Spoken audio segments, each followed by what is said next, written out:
Cause none of my niggas average. Hop in that whip and we smash it. Fuck it, they just gotta cash me. Cause none of my niggas average. Hop in that whip and we smash it. Fuck it, they just gotta cash me. We bout that action, cause none of my niggas average. Hop in that whip and we smash it. Fuck it, they just gotta cash me. Yo, what it do, people? It's your boy J28. Hey, listen, man, we are back again, man, for the Nothing Average podcast, where y'all know nothing that we do here is average, all right? Man, it feels good to be back, man. I got a special guest in the building today. My guy Stevaughn is in the building.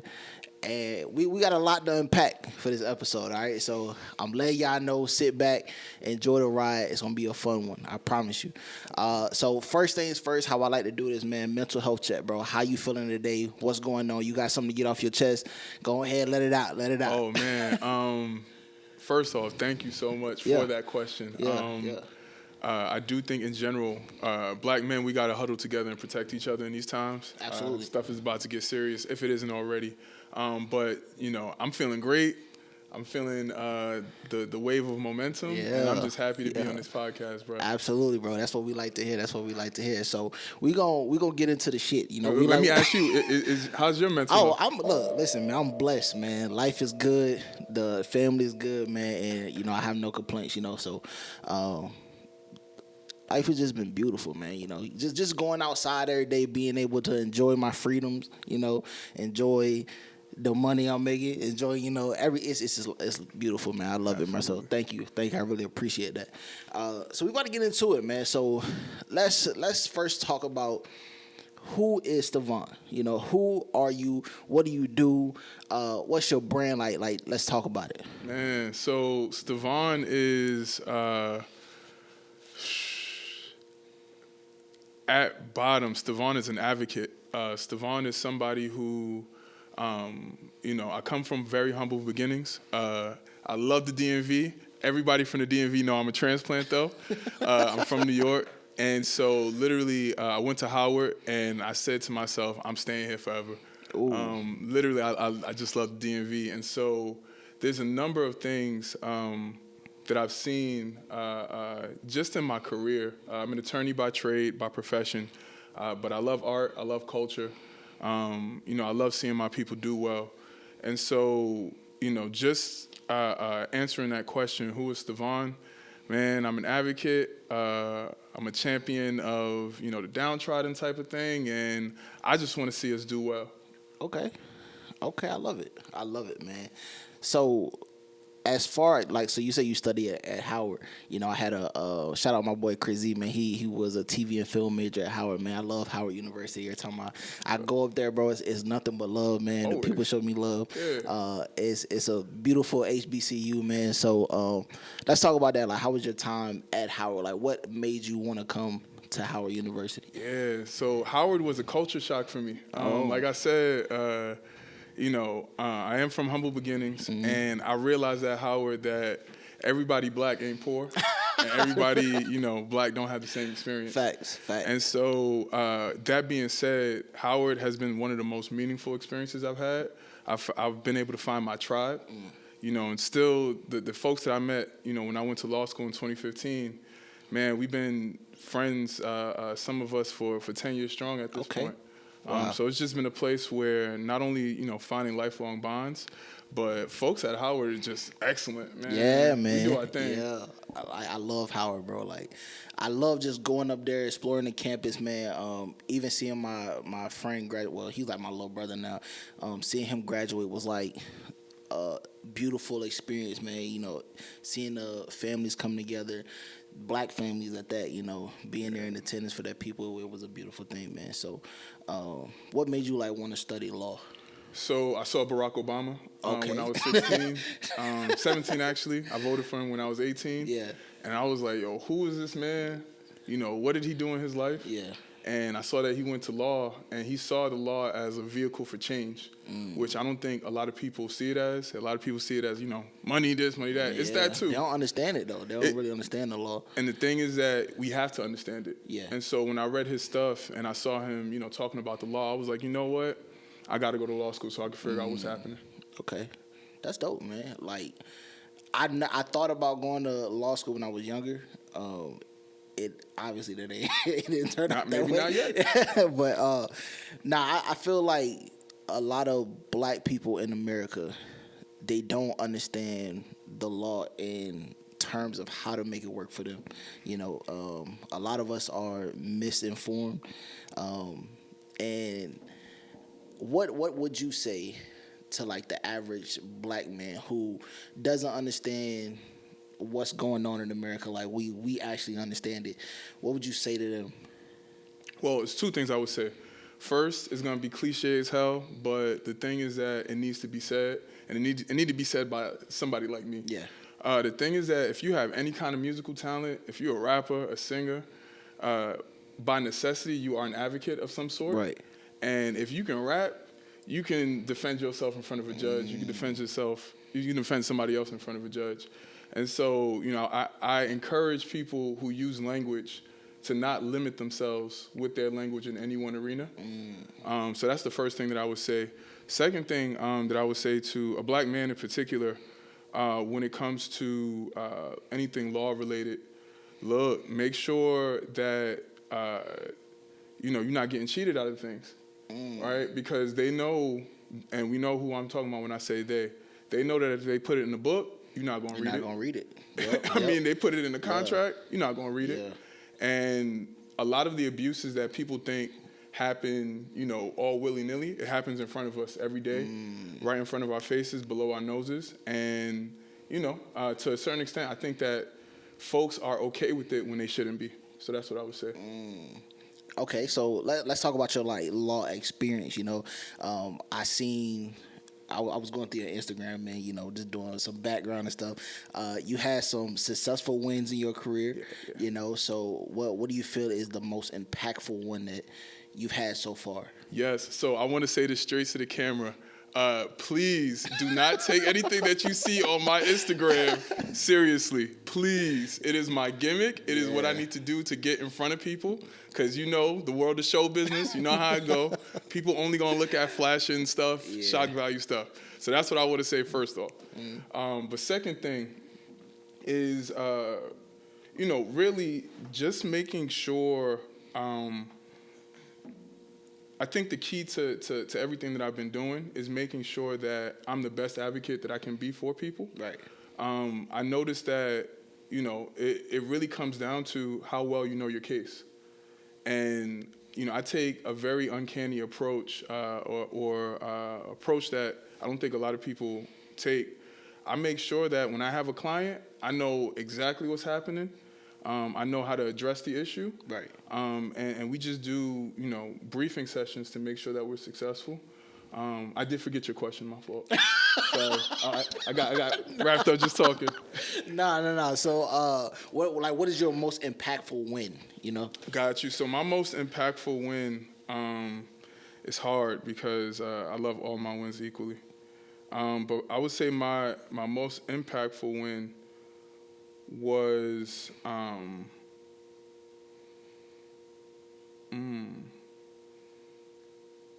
Maybe let me rephrase it. What's the most impactful to you? Yeah. You know what? Yeah. I got to do that. I got to say that. So my most impactful win was actually before I became an attorney, before I was barred. So I did say a little bit about me just being a social justice warrior. Yeah. I want to see my people thrive. And then I had a legal issue that hit close to home before I graduated from Howard, and it had to do with my uncle's health care. Okay. And so my uncle was on Medicaid, which, folks, if you don't know, that's a healthcare program for poor, people of modest means. And so he was denied some coverage. And literally, the way that the healthcare system works, it works like how a lot of other legal systems work. They put it in front of you. They see if you're going to challenge it. If you don't challenge it, it's a done deal. It's a done decision. And so luckily, I was there to catch it early enough. And we were able to mount a successful challenge to my uncle's denial of his health care. And, you know, to this day, I just feel like that's my most important win because, man, it did so much for my family. Yeah. It saved us a lot in medical bills. And, you know, my uncle, it's great to see him actually have the health care that he needs. Okay, that's beautiful, dog. So let's talk about. And I know you don't really. We might not want to dive too deep, but let's. People don't understand what Medicaid is, and I just want to put this out there because we want to use this platform to inform as well, is get the word out. Like what is it? Like let's talk about what it is. How can it work for other people and so on and so forth. So that's actually a way involved question, way more involved question than meets the eye, because Medicaid does a number of things. Mm-hmm. So the first thing that Medicaid is supposed to do is that it's supposed to help pay for healthcare for folks who can't afford it. Yeah. So that's the first bottom level thing that it does. I do want to say that a lot of states in the South have not approved of Medicaid expansion as part of Obamacare, which is a separate issue altogether. Yeah. And they need to get on the ball with that. But the second thing that it does that I don't think a lot of people understand is that it also pays for long-term health care. So it pays for nursing, home care, things that drain generational wealth. Right. And a lot of black folks don't know that we have it available to us. It should be a part of your legacy planning. Wills, trust, and estates planning. Right. But because, as we know, a lot of folks don't engage in that, they miss that component of Medicaid. So on the front end, it pays for people who can't, afford health care. Yeah. And on the back end, it pays for people's health care when they get older so that they don't have to come out of pocket. Okay. Well, that's a little life lesson for y'all, and that's good to know. Hopefully that help somebody out there, and if they really don't understand what it is. But let's kind of switch gears a little bit. Yeah. So you are a connoisseur of art. You love music. Yes. You're very passionate about it. We recently just did an event with Just Business, man. Shout out JB. It was an amazing event, man. It was love, man. We gave out a $10,000 media and content package, man. Shout out Simone J, who actually won that contest, man. And the contest was like tight. It was hard to judge, and I think this is probably one of the contests that was harder to judge just based off of the artist. People like Janky Ruder, y'all loved him. I'm telling you, he got a good sound. He had a good sound. Yeah, y'all loved him, and 29 Rows. He also won. So it got to the point it was so tight that we had to break it out there: the first place, second place, and third place. So. Let's talk about that, man. How was your experience at that event? Man, so again, just me being my transplant self. Yeah. Anytime I'm hearing DMV talent, I think y'all are all virtuosos in your own right, right? And if you don't know what a virtuoso is, it's a genius, right? And the thing is that anytime I'm in a room with folks who are being authentic about what they're doing, it's just a beautiful thing. And so my experience at that showcase, or at the giveaway rather, it was phenomenal because I did hear the range. Because I experiment with certain sounds. I like to listen to the music that gets played and all of that. And I just think that, like I said, anytime I hear that level of talent, I'm just always blown away. Love it, man, and I'm glad that you were a part of it. When she told, so we originally had 4 judges already. We ended up having some complications the day of, so I was glad that she brought you in because that's where we actually met at, and that was my first time actually getting to know who Stevaughn was, and the dynamic that you brought to the judging. I think it was beautiful, man. Shout out Nia De Niro. She was one of the other judges, man. She did an amazing job as well.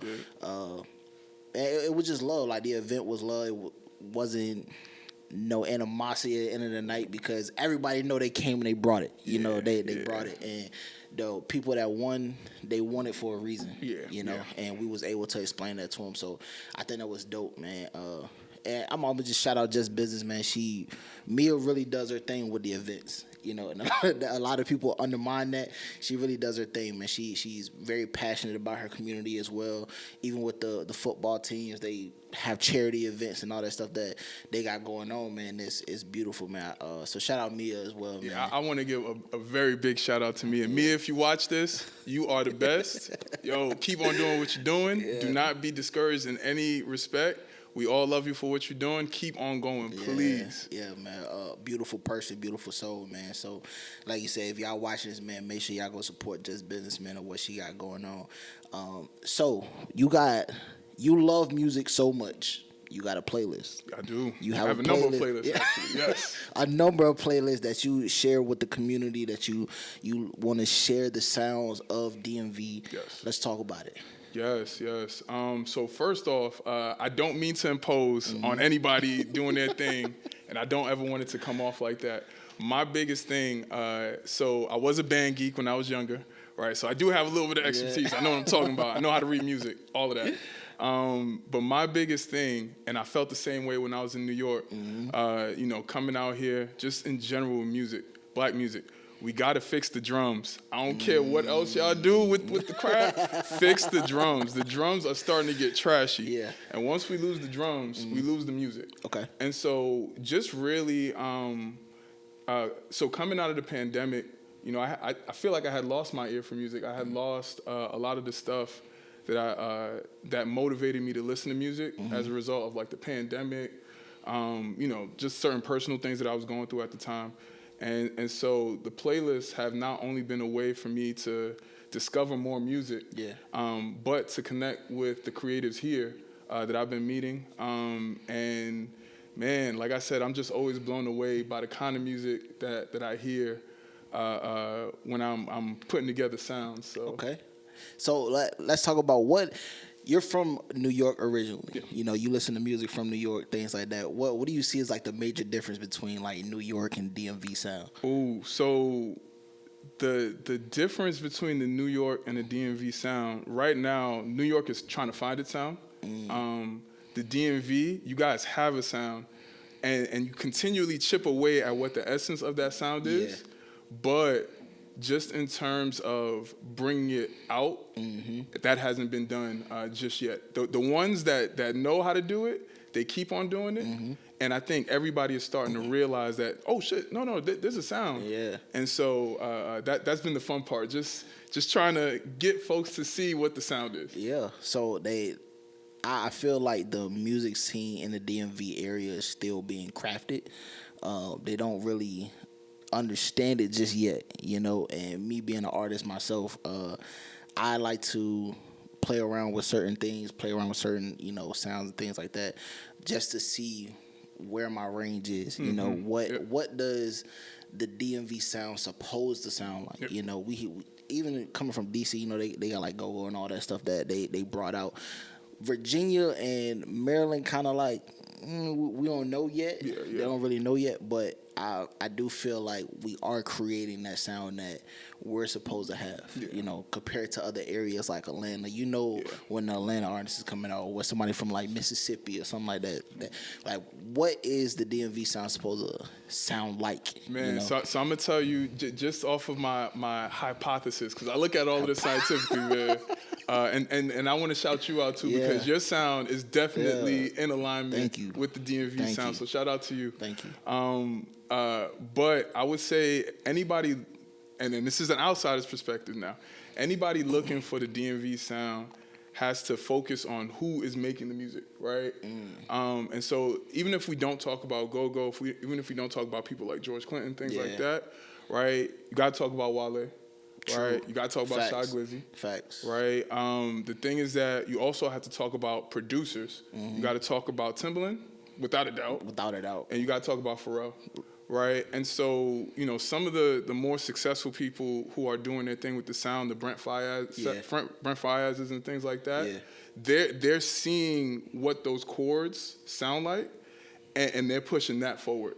Right. And so, you know, literally, it's been a blast for me to just hear, especially some of the folks that we heard at the giveaway. Just, you know, hit that sound, hit those chords, because it reminds me like, oh shit, no, this is what it is. Yeah, man, and that's why I said like Simone J was like a breakout artist for us because it was just the ranges in her sound. You know, I think that was dope. She really like has that essence of this is what the DMV is supposed to sound like. And I'm not knocking any artist that's out there that doesn't understand what the sound is supposed to be like, but being in the DMV, you gotta find that trying to come up in the DMV.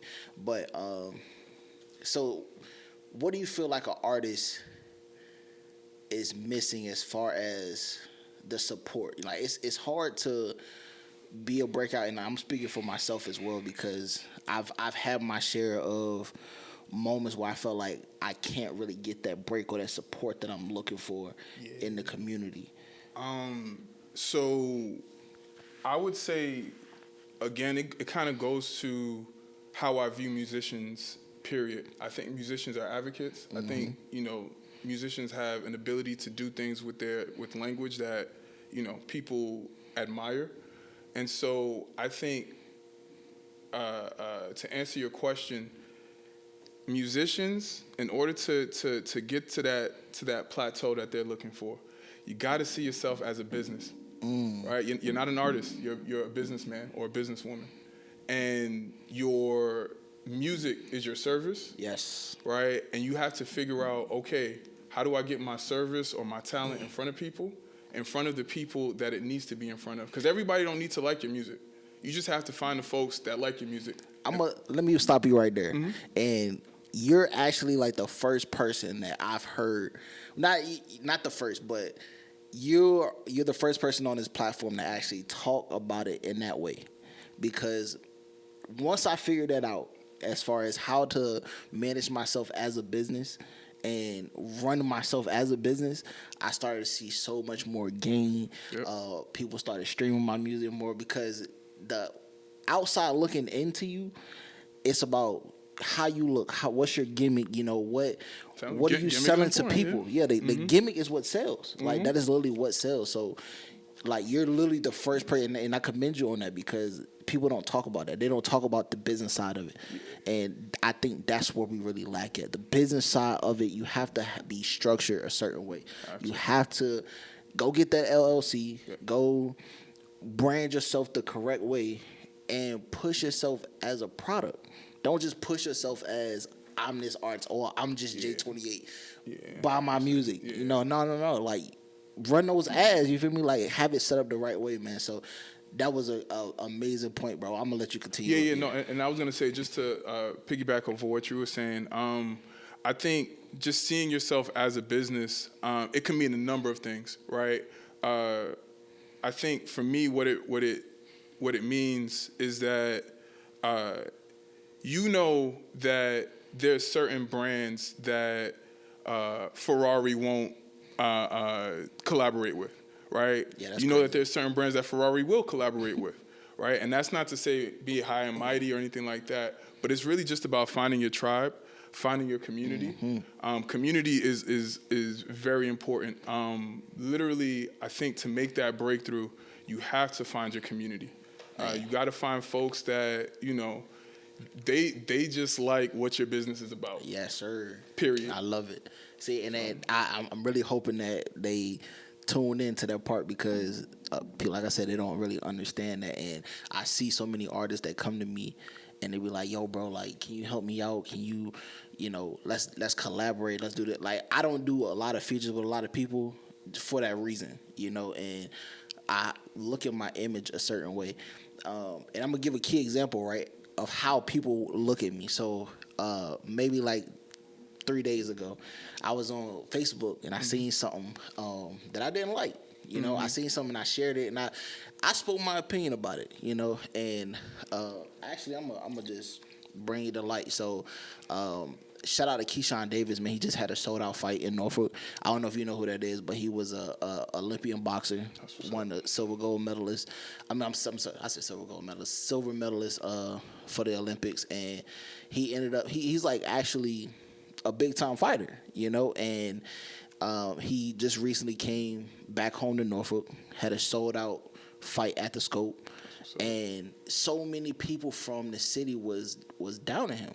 They were like, "Hey, why is he not selling out? Or why is he not as big?" Like all people who's never done anything ever in their life, just criticizing. Yeah, like they criticizing this man about something that he's doing that he's being great at, And in turn, he actually did sell it out.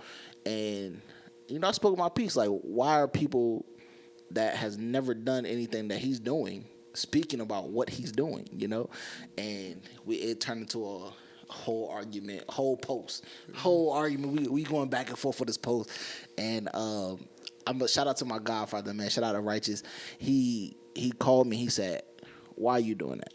Why are you on Facebook arguing with somebody? That's not your image. That is hurting you more than it's helping you. So in turn, it's just about how people see you. And for you to have an image that people admire and they see you in a certain way, they don't want to see the negatives about you, though. Yeah. So that was kind of hurting me. So I ended up taking it down, and he told me, he was like, "Yeah, you should probably take it down." So yeah, I took it down, and that was that. I had to end it at that. But then I also had to go back and reflect, like, what is my business looking like? What does my image look like to other people? And then I had to think about it. So then I can't argue on Facebook no more. I don't conversate with people like that on Facebook no more. So, but yeah, that was a little story time. Look, all of this social media stuff is for business. Yeah, It is for business. And I had to remember that, because people are seeing me like that. They're seeing me as a business. People are coming to me and asking me hey, can you promote my brand? Can you promote this charity and stuff for me? People don't want to see me doing stuff like that. So I really had to redirect myself when it came to that aspect of things. So I'm glad I got people that. And remember, how you feel is valid. So yeah. I had to get it off my chest. I had to, but. I just don't like that. I don't like people that's you sitting on the couch watching the TV. You watching this man on TV, and you criticizing him on TV. Like, come on, bro. Like, I don't know, man. Our community just has to have a better mindset, bro. Like, I don't get the downing each other. Oh yeah, no. Black community is cooked in so many ways, bro. Like, let's be real. Black community is cooked in so many ways. The thing is that we gotta appreciate each other better. Yeah, we gotta recognize each other's greatness a little bit better, and just realize like other races don't be fighting the way we fight. Yeah, but why? That's what I'm saying. Like, what is causing that? Crab in the barrel mentality. Yes, we gotta get out of it. And I think that is the problem with. I'm from Virginia. I'm originally from I'm from Chesapeake. I'm not gonna say I'm from Norfolk, but I'm from Chesapeake. I grew up in Norfolk. But they have this mentality of I'm gonna tear the next person down to try to build myself up. Why? Yeah. Like, it's no purpose in it, bro. Like, it's so much. Yes, I don't collaborate with everybody. I collaborate with solid people. People that have a good image to themselves, and they don't understand that the collaborative piece of all of us working together in a fluid motion will get there so much faster. And I do want to say this too. So one of the things that I think I bring to the table whenever I'm somewhere in a creative setting is the benefit of memory. And what I mean by that is that, man, just as a music fan, a music lover, telling you, coming out of New York, when I came out of New York, I done seen some stuff. I seen 50 Cent blow up the way he did. Yeah, man. I seen Dipset blow up the way they did. Jay-Z, Nas, all of these guys, Biggie, Tupac, when we were having the East Coast, West Coast thing going on. And I just feel like there's a formula, there's a science to people from the same block all becoming millionaires.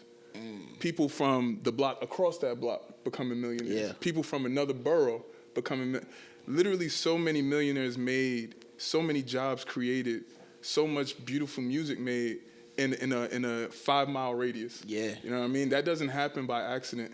And so one of the things that I love that's happening in the DMV now is that, I did, talk to a few folks, and folks did mention that there's kind of a crab in the barrel mentality. Yeah.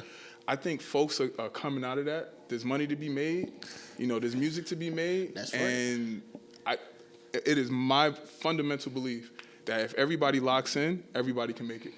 I feel like if they focus on the right aspects and stop seeing the negatives, like actually getting your business set up the way it should be, like doing those things that you can see growth from, then they'll start to understand the real process. You'll start seeing the real support, coming from the right people. It's hard to promote yourself to the person that's sitting next to you. Oh yeah, very hard. Especially when they grew up with you. Yeah, because then they're like, well, I know you already. Yeah. It's the stranger's gonna make you rich. Yep. You feel me? And 100%. if you can't get in front of those strangers the right way, then I think that's what a lot of people are missing. And the thing is that, man, in the DMV, there's such a big opportunity to meet strangers that will help you out, because this is an international kind of place. It's just as international as Amsterdam. It's just as international as Paris. Especially DC. Like, DC is a hub. Yeah. Like, so many people come from so many different places to just walk around, sightsee, do whatever.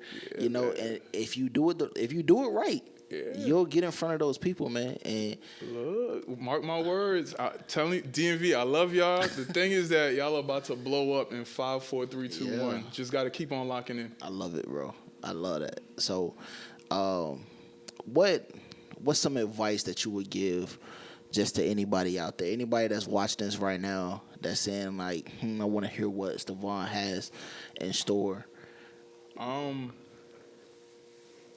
So I would just say, anybody listening to this, just realize the kind of power that you have.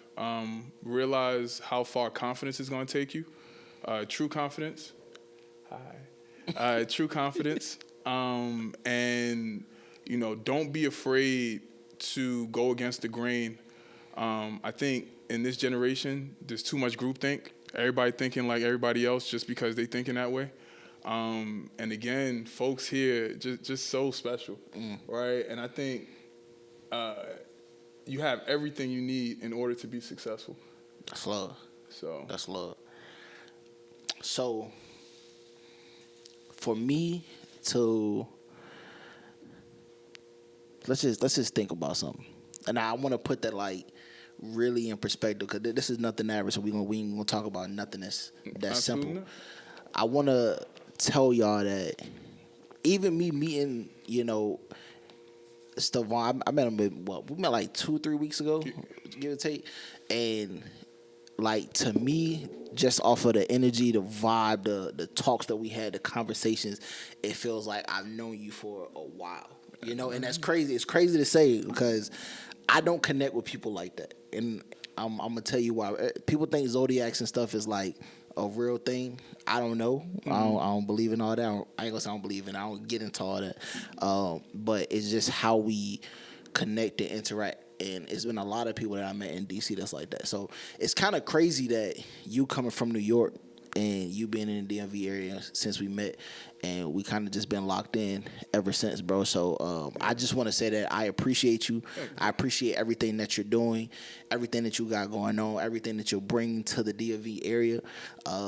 It's love, man. Even being a advocate for your people, it's a beautiful thing to see, man, because not a lot of people have that mindset when they have these type of platforms, man. So, like I said, I just want to say that I appreciate you, man. Everybody that I've met in the DMV area, shout out to Truth, man. Shout out to, I just recently met Triad, shout out Triad.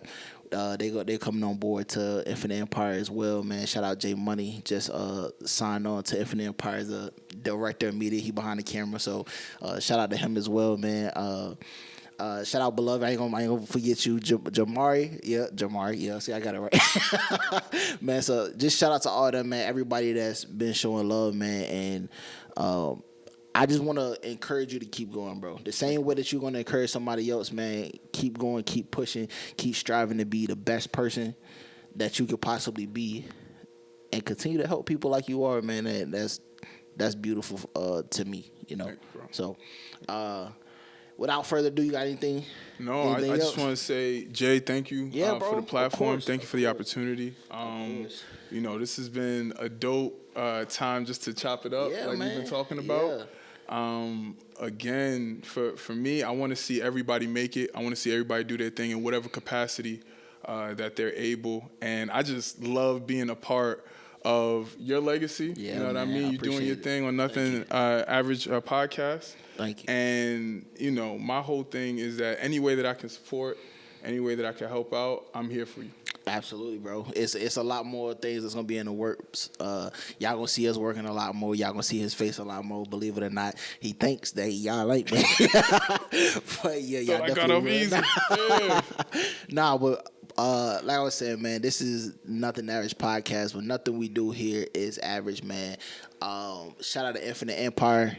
Shout out to IE Media, man. Shout out to everybody that's been supporting us. Thank you so much. We love y'all, and we will see y'all next time, right? Peace.